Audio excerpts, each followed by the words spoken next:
नमस्कार दोस्तों, स्वागत है सभी लोगों का आपके अपने चैनल भारतीय ब्लॉगर में। मैं आज इस वीडियो के अंदर आप लोगों को एक ऐसी जानकारी देने के लिए आया हूं जिसमें ये बात निकल करके सामने आ रही है, क्या दुनिया का अंत पक्का है? तो 8 अरब लोगों की जो जनसंख्या है वो सारी की सारी मारी जाएगी। क्या एक झटके के अंदर करोड़ों लोगों की मृत्यु हो जाएगी? और करोड़ों लोगों की अगर मृत्यु हो गई तो उस मृत्यु का कारण क्या बनेगा, या फिर उस मृत्यु से हम बच जाएंगे तो हम कैसे अपने जीवन को सरवाइव कर पाएंगे? एक बहुत बड़ा भय मन के अंदर उत्पन्न हुआ है और एक बहुत बड़ी कठिनाई सामने आती हुई दिखाई दे रही है, जिसको हम युग परिवर्तन का नाम दे रहे हैं, प्राकृतिक युग परिवर्तन। और ये प्राकृतिक युग परिवर्तन दुनिया के अंदर उन घटनाओं को हमारे सामने लेकर के आ रहा है जिसके अंदर मृत्यु दर बढ़ती जा रही है। लगातार होता हुआ परिवर्तन लोगों को ये सोचने पर मजबूर करने लग गया है, क्या हकीकत में ये दुनिया का अंत है? क्या विनाश हमारे द्वार पर आकर खड़ा हो गया है? तो वीडियो अगर अच्छा लगे तो चैनल को सब्सक्राइब कीजिएगा, बेल आइकन को ऑल पे कीजिएगा और लाइक करके शेयर अवश्य कीजिएगा। एक ऐसा समय जिसकी मेरे को चर्चा नहीं करनी थी, लेकिन आज एक व्यक्ति जिन्होंने अपना नाम बताने को मेरे को बोल दिया, जिसने ये पूछा, पहले मैं उनका नाम बता देता हूं, उनको भी पता लग जाए। रणदीप जी नाम है उनका, जिन्होंने मेरे से ये पूछा, क्या हकीकत में रणदीप सिंह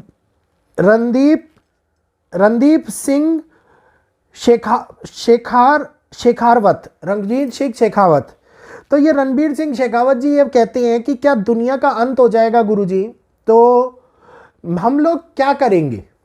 मेरे पास में इतना पैसा है कि अब मेरी कुंडली के अनुसार मुझे एक जगह और एक स्थान बता दो जहां पर मैं जाकर अपने परिवार को लेकर के रहने लगूंगा, और दुनिया का जब अंत हो जाएगा, जब ये सब कुछ युग परिवर्तन वगैरह खत्म हो जाए, तब मैं निकल करके बाहर आ जाऊंगा और मैं बाहर आने के बाद में अपने जीवन को आराम से निर्वाह करने लगूंगा, मेरा परिवार बचा हुआ होगा। सुन करके मुझे बड़ा आश्चर्य भी हुआ और हंसी भी आई। आश्चर्य इसलिए हुआ कि इस प्रकार की लोग बातें कैसे सोच रहे हैं, और हंसी इसलिए आई कि अगर जिस युग परिवर्तन की परिभाषा मैंने 7 युग परिवर्तनों के बारे में बताया था, अगर इस युग परिवर्तन के अंदर किसी भी प्रकार से 8 अरब लोगों के ऊपर संकट मंडराता है, तो क्या 8 अरब लोग एक ही झटके के अंदर मरते हुए नजर आते हैं? बिल्कुल नहीं। 8 अरब लोगों के एक झटके में मरने का आज तक इतिहास में 1 अरब, 2 अरब, 5 अरब लोगों के भी एक साथ मरने का इतिहास में कहीं पर भी प्रमाण नहीं मौजूद है। हम लोगों ने सबसे बड़ी तबाही का जिसका हम वर्णन करते हैं, हमने देखा कि कई संस्कृतियां खत्म हुई हमारे सामने। पाषाण संस्कृति की बात करूं मैं, हड़प्पा संस्कृति की बात करूं, मोहनजोदारो की अगर मैं बात करूं, तो कई संस्कृतियां खत्म हुई। उन संस्कृतियों के खत्म होने का कारण बनी प्रकृति। सिंधु घाटी की सभ्यता के बारे में सभी लोगों ने सुना होगा, किस प्रकार से सिंधु घाटी की सभ्यता जो नदी किनारे बसती थी वो विलुप्ति की कगार पर पहुंच गई जब सिंधु घाटी के अंदर तूफान आया। तो सिंधु घाटी के अंदर जब भी, मतलब सिंधु घाटी तो एक उदाहरण है, परिभाषा ये है कि जब भी प्रकृति ने एक बदलाव लिया है तो उस बदलाव का पूर्ण रूप से असर सभी लोगों के ऊपर पड़ा है।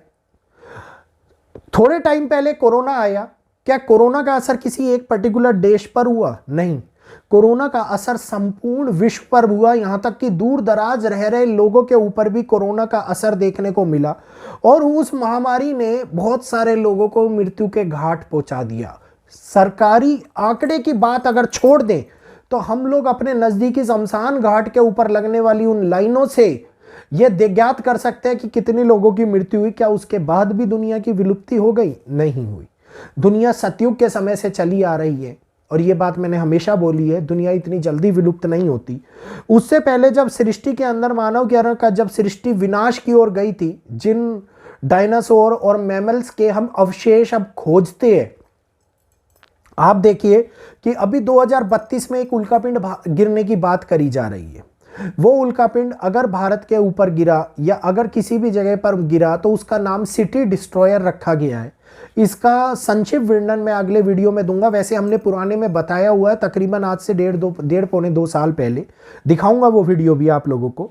तो जब डायनासोरों के टाइम में भी एक उल्कापिंड गिरा था तो सब लोगों को लगा कि डायनासोर उसी टाइम में मर गए, जबकि अगर हम साइंस की बात माने तो डायनासोर उसी टाइम में नहीं मरे थे।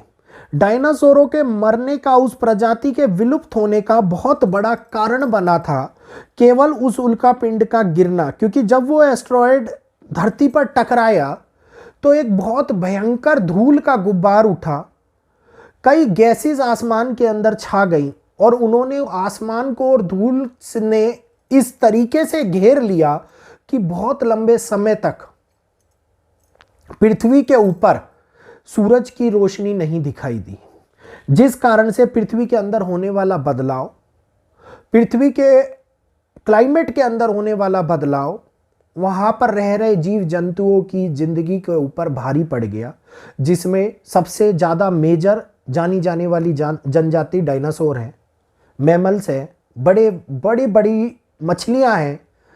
और जैसे जैसे ये तापमान गिरता गया वैसे वैसे एक नई युग की स्थापना होती गई, एक हिमयुग की उत्पत्ति हुई, बर्फ जमी, पृथ्वी ठंडी होती गई और कुछ समय के बाद में पृथ्वी के अंदर फिर से विकास पनपा, क्योंकि हमेशा सभी जीव जंतु नहीं मारे जाते, कुछ बच भी जाती हैं। तो ये विकास का चक्र, ये विकास की साइकिल इसी प्रकार से चलती हुई आ रही है और आगे भी चलती हुई रहेगी। तो अगर हम लोगों को यह लगता है कि विनाश, प्रलय, दुनिया का अंत एक पल भर की प्रक्रिया है, तो मेरे हिसाब से इस वहम से हम लोगों को बाहर निकल जाना चाहिए। यह पल भर की प्रक्रिया नहीं है। विनाश बहुत बड़ी और बहुत लंबी प्रक्रिया है, जिसको होने में बहुत लंबा समय लगता है। और उसी के साथ में जिस दिन विनाश की वो चादर प्रकृति ओढ़ती है, उसी दिन नव निर्माण, न्यू संस्कृति, जिसको हम कहते हैं न्यू एरा या फिर नई सभ्यता की शुरुआत की भी नींव रख दी जाती है। तो ये दोनों के जुड़े हुए एक ऐसे पहलू है जिसको समझना बहुत ज़्यादा कठिन है। बहुत सारे लोगों के मन के अंदर तो एक ही प्रश्न बार बार आता है कि अंत होगा तो कहीं जाकर छुप जाए। आप कहीं पर भी जाकर छुप जाइए, जिस दिन अंत का शुरुआत होती हुई दिखाई देगी इस दुनिया के अंदर, उस दिन आप लोगों के पास में समय नहीं बचेगा ये सोचने का कि अंत हो रहा है, मैं क्या करूं, क्योंकि वो अपने चाल चलना शुरुआत कर चुका होगा और अभी से वो शुरुआत होती हुई दिखाई दे रही है। एक बहुत बड़ी रिपोर्ट सामने निकल के आई है जिसके अंदर कहा गया है कि समुद्रों के जो कोस्टल रीजन है भारत के, आगे आने वाले टाइम के अंदर 5 से 10 सालों के अंदर ही बहुत बड़े तरीके से समुद्र के नीचे डूब जाएंगे, जिसके अंदर परिवर्तन हम लोगों को कई शहरों के अंदर देखने को मिल रहा है। तमोला एक बहुत बड़ा देश है, उसका भी यही मानना है, इंडोनेशिया का भी यही मानना है, जिसने अपनी राजधानी को बदल रहा है।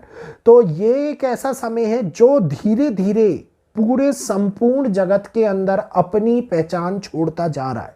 हर देश ग्लोबल वार्मिंग से लड़ने के लिए कोई सी वॉल बनवा रहे हैं न्यूयॉर्क के अंदर, कोई बचने के लिए कुछ कर रहे हैं। केवल भारतीय ऐसे हैं जो कोरोना काल में भी नहीं सुधरे, जो आगे भी नहीं सुधरेंगे, क्योंकि उनको ये लगता है कि दुनिया उनके नज़रिए से चलती है।